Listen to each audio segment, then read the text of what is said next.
देखिए आज का जो पहला सवाल है वो है in a transformer zero voltage regulation at full load is. तो जीरो वोल्टेज रेगुलेशन कब पॉसिबल है? जब आपका पावर फैक्टर लीडिंग होगा। अभी आपने देखा वोल्टेज रेगुलेशन जो था वो प्लस साइन कब कंसिडर करते हैं? लैगिंग के केस में। और माइनस साइन कब कंसिडर करते हैं?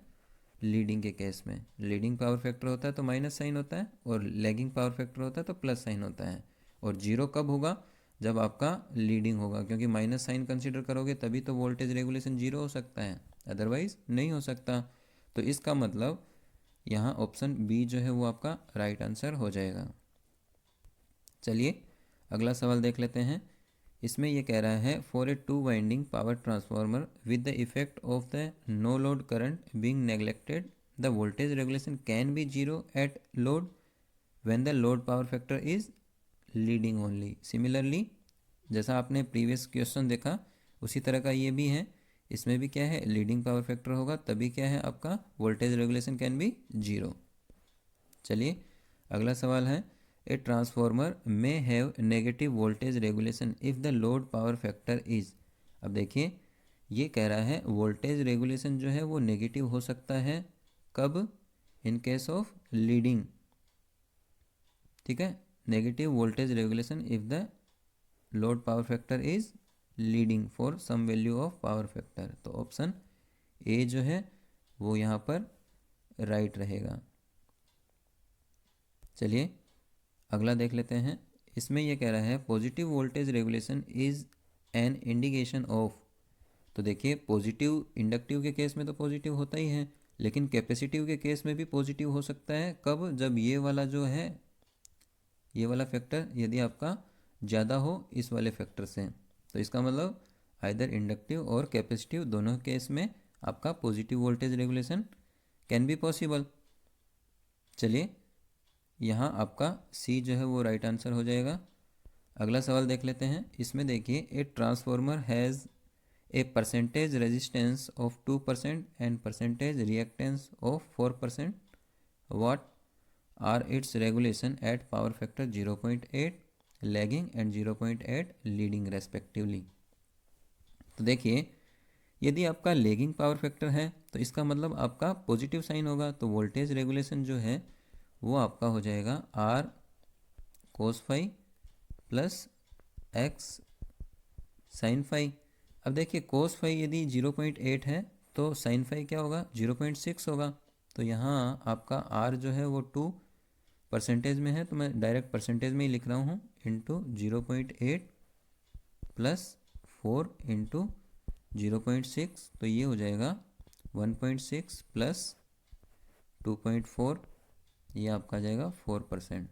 तो वोल्टेज रेगुलेशन 4% होगा जब आपका लेगिंग पावर फैक्टर होगा।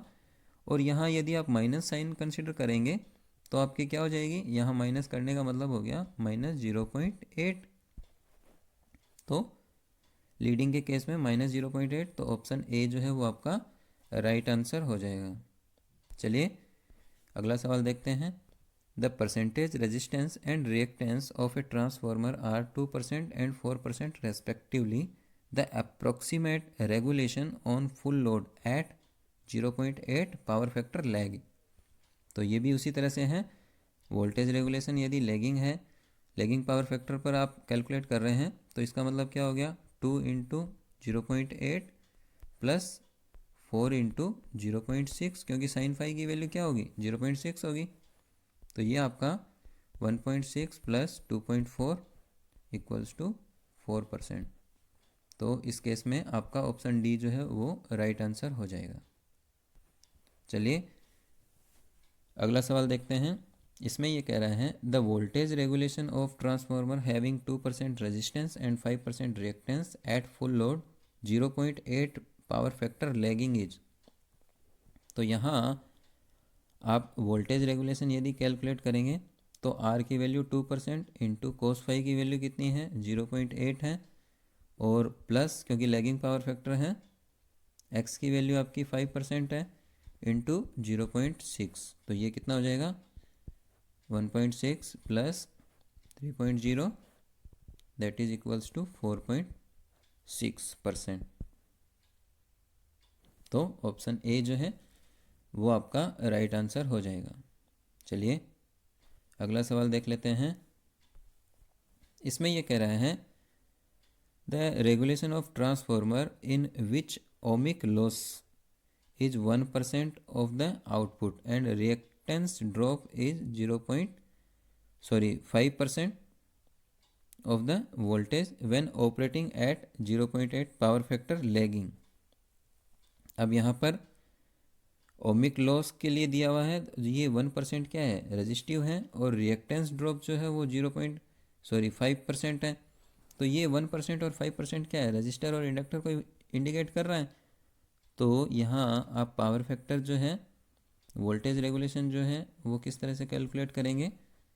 देखिए 1% इंटू 0.8, अब लेगिंग है, प्लस 5% इंटू 0.6, तो ये 0.8 प्लस 3.8%। तो ऑप्शन ए जो है वो आपका राइट आंसर हो जाएगा। ठीक है, चलिए अगला सवाल देख लेते हैं। इसमें देखिए आपको दिया हुआ है 10 kVA 400 volt 200 volt single phase transformer with a resistance of 3% and reactance of 6% is supplying a current of 50 ampere to a resistive load, voltage across the load is. अब देखिए यहाँ यदि आप वोल्टेज रेगुलेशन कैलकुलेट करना चाहें तो किस तरह से देखेंगे। तो देखिए यहाँ क्योंकि रजिस्टिव लोड है तो इसका मतलब पावर फैक्टर तो आपका क्या हो गया, 1 हो गया ना। रजिस्टर के केस में पावर फैक्टर यूनिटी होता है। तो वोल्टेज रेगुलेशन जो होगा वो आपका क्या हो जाएगा। देखिए आर जो है आपको दिया हुआ है 3%, तो 3 गुणा 1 और आपका प्लस रिएक्टेंस दिया हुआ है 6%, तो यहाँ आपका हो जाएगा 6 इंटू, अब साइन फाई की वैल्यू क्या होगी, 0 होगी। क्यों, क्योंकि कोस फाई यदि 1 है तो साइन फाई क्या होगा, 0 होगा। तो यहाँ आपका वोल्टेज रेगुलेशन जो है वो आपका 3% निकल कर आएगा।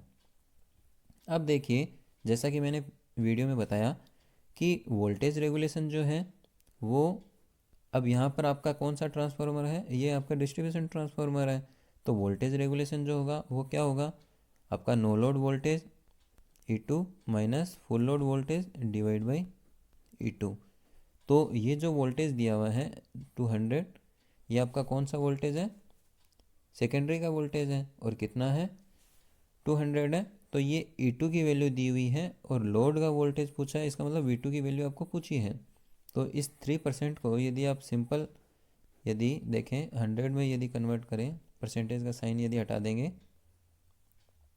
तो इसको आप इस तरह से लिख सकते हैं 0.03 इक्वल्स टू E2 की वैल्यू कितनी है, 200 है, माइनस V2 डिवाइड बाई 200, और 200 को इससे मल्टीप्लाई करोगे तो कितना आएगा, देखिए ये आपका हो जाएगा 6 इक्वल्स टू 200 माइनस V2, और V2 को उधर भेज देंगे तो V2 जो है आपका 200 माइनस 6 इक्वल्स टू 194 वोल्ट जो है आपका लोड एंड पर वोल्टेज मिलेगा। तो 194 जो है ए जो है आपका राइट आंसर हो जाएगा। ठीक है, चलिए अगला सवाल देख लेते हैं। तो इसमें देखिए यहाँ आपको a single phase 100 kVA 1000 volt 100 volt 50 hertz transformer has a voltage drop of 5% across its series impedance at full load. Of this 3% is due to resistance. The percentage regulation of the transformer at full load with 0.8 lagging power factor। तो यहाँ आपको cos phi जो है वो 0.8 दिया है, तो sine phi जो है वो आपका कितना हो जाएगा, 0.6 हो जाएगा। अब देखिए यहाँ पर आपको सीरीज इम्पीडेंस जेड की वैल्यू दी हुई है, कितनी है आपकी 5%। ऑफ दिस, इसमें से 3% ड्यू टू रेजिस्टेंस तो आर आपको दिया हुआ है परसेंटेज में 3%। अब देखिए जेड और आर आपको दिया हुआ है तो एक्स आप इजीली कैलकुलेट कर सकते हैं। तो एक्स जो है वो क्या हो जाएगा, जेड का स्क्वायर माइनस आर का स्क्वायर। तो ये आप जब कैलकुलेट करेंगे तो 25 माइनस 9 तो आपका हो जाएगा 16, और उसका आप अंडर रूट लेंगे तो 4%। तो x की वैल्यू आपकी कितनी आ गई, 4% आ गई। अब आप इजीली वोल्टेज रेगुलेशन कैलकुलेट कर सकते हैं। तो देखिए वोल्टेज रेगुलेशन जो होगा वो क्या होगा, r कितना है आपका 3 इंटू कोस फाई है 0.8, और लेगिंग है इसलिए प्लस, उसके बाद आपका रिएक्टेंस कितना है 4% इंटू 0.6, तो ये कितना हो जाएगा 2.4 प्लस 2.4, ये आपका हो जाएगा 4.8%। तो आपका ऑप्शन ए जो है वो राइट आंसर हो जाएगा। ठीक है, चलिए आज के लिए इतना ही दोस्तों। अगले वीडियो में फिर मुलाकात होगी एक नए टॉपिक के साथ। Subscribe now and press the bell icon. Never miss an update.